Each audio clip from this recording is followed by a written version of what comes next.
the government has done it. They said that they would get rid of 112 or process 112,000 legacy asylum cases, and they did.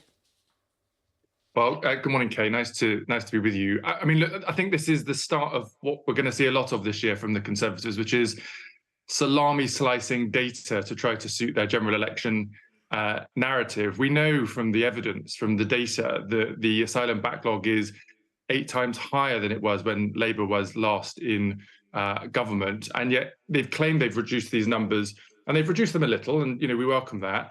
But 17,000 applicants have gone missing. I mean, what does that even mean? Where are they? What happened to those applications?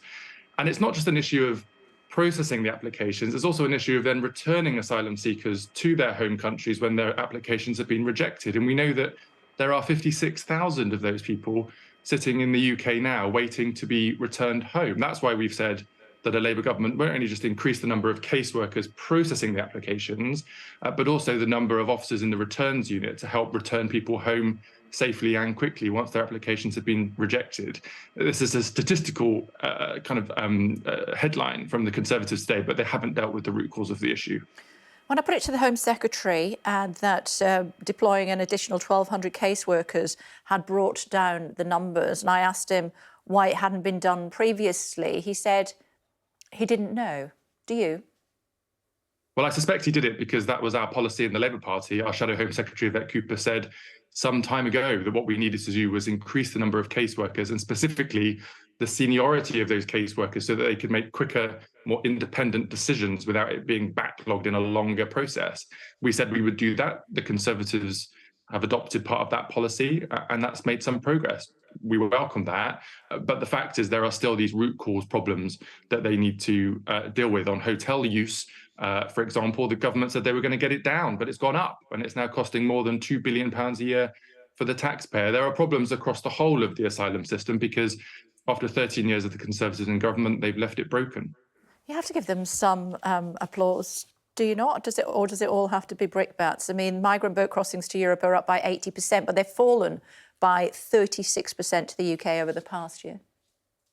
But again, it depends on the time frame in which you look at this data. Actually, the Channel crossings are the second highest on record. They were lower in 2023, which we welcome, but independent experts have said that was probably because of the weather, not because of tackling the criminal gangs that are taking money from these civilians and putting them at risk in crossing the Channel. So look, I welcome it when the government makes progress. We want them to make more progress, but we actually just think that they're a party that's ran out of energy and ran out of ideas, and the quickest progress we could possibly make is to call for a general election sooner rather than later. Talk to me in a bit more detail, if you would please, about this Tory Tax Calculator. What does that mean? Well, you should visit the website, Kay, and you can put in your salary, and it will tell you how much more tax you've been paying under the Conservatives over their time in government, because most people already know that they're paying more tax than ever before, but getting very little in return for it. So our Tory Tax Calculator, which you can find online, allows you to see how much more tax you've paid over the last 13 coming into 14 years of the Conservatives in office. And that's important because the Conservatives are celebrating today their 2p cut in the national insurance tax payments we make, but we know that they've increased taxes by 10p in every pound. So you're still 8p worse off. And our Tory Tax Calculator illustrates that for you in a personalised way if you put your salary into the Tory Tax Calculator online. Yeah, it's going to look better in March, though, isn't it, when they cut income tax? Well, let's see what they do with the budget in March. We look forward to scrutinising it as the Labour Party and then setting out our proposals for an incoming Labour government. I hope that the budget happening in early March means that we'll have an earlier general election in May, so that we'll then be able to get on with publishing our manifestos in and around March, going into that general election campaign, and then hoping, as you would expect me to, for a Labour government to come in May and start to fix 13 years of failure from the Conservatives. I just wanted to ask you quickly, while I've got you, it's the first time that the Home Secretary had appeared on television since his, he called it an ironic joke about a date drug. that he gives to his wife every night. Did you have any sympathy for him for potentially trusting somebody or making a ridiculous joke that he shouldn't have done?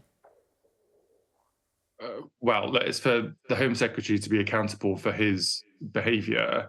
The thing that I thought about when I heard about this the first time was the victims of spiking drugs. I've had constituents who have been in those circumstances, and how horrifying that is for them.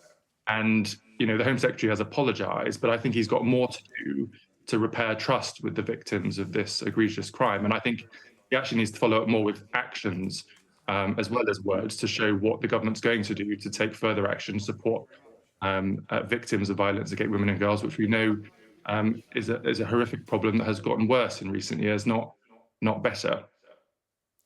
Not something you would have said then? No. Thanks for joining us on the programme. Thanks so much.